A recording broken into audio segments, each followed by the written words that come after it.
ಓಂಕಾರ ಚಂಡಿಯವರಿಗೆ ಕಾರ್ಯಕ್ರಮಕ್ಕೆ ಸ್ವಾಗತ. ಇವತ್ತು ಬಸವ ಜಯಂತಿ ಹಾಗೂ ಅಕ್ಷಯ ತೃತೀಯ. ಈ ಅಕ್ಷಯ ತೃತೀಯದಂದು ಬಸವ ಜಯಂತಿಯನ್ನು ಯಾಕೆ ಆಚರಿಸ್ತಾ ಇದ್ದಾರೆ, ಇದರ ಹಿನ್ನೆಲೆ ಕುರಿತು ಸ್ವಲ್ಪ ಮಾಹಿತಿ ಕೊಡಬೇಕಾಗಿ ತಮ್ಮಲ್ಲಿ ವಿನಂತಿ. ಸರ್ವರಿಗೂ ಶರಣೋ ಶರಣಾರ್ಥಿಗಳು.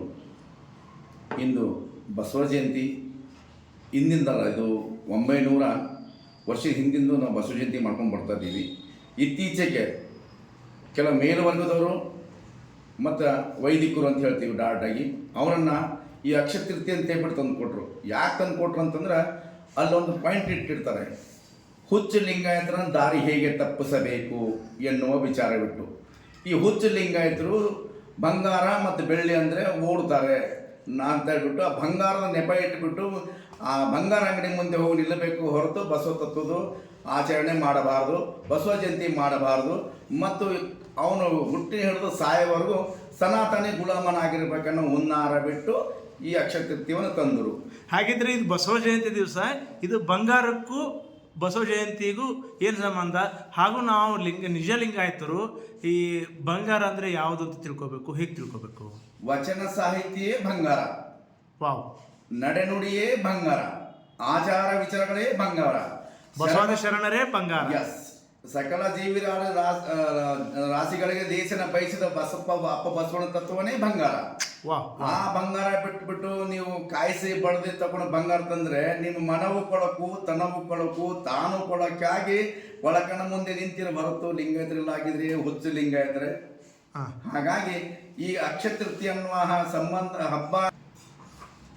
ಸೊ ಹಾಗಾಗಿ ನಿಮ್ಮ ಮತ್ತೆ ಮುಂದಿನ ಪ್ರಶ್ನೆ ಹೇಳಿ ಏನಂತ.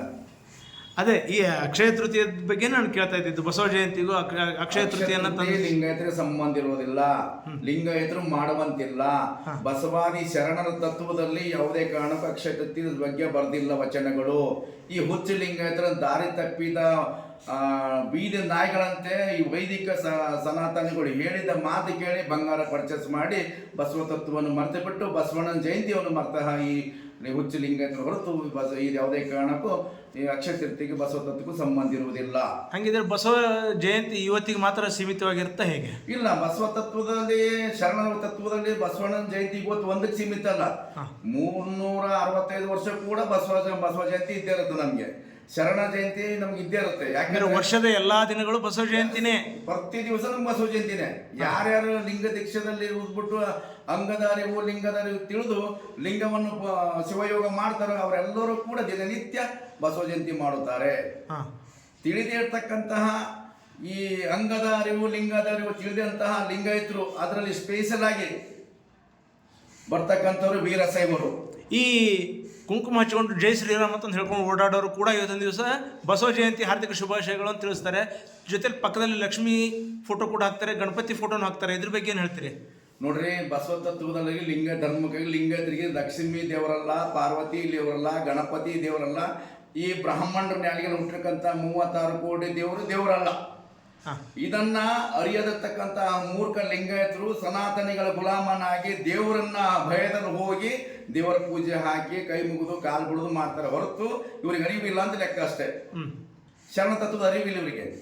ಇದನ್ನ ಯಾರು ಮಾಡ್ಬೇಕಿತ್ತು? ಅರಿವು ಬರ್ಬೇಕಂದ್ರೆ ಮಠ ಮಾನ್ಯರು ಮಾಡ್ಬೇಕಿತ್ತು, ಧರ್ಮ ಬೋಧನೆ ಮಾಡೋರು ಮಾಡ್ಬೇಕಿತ್ತು.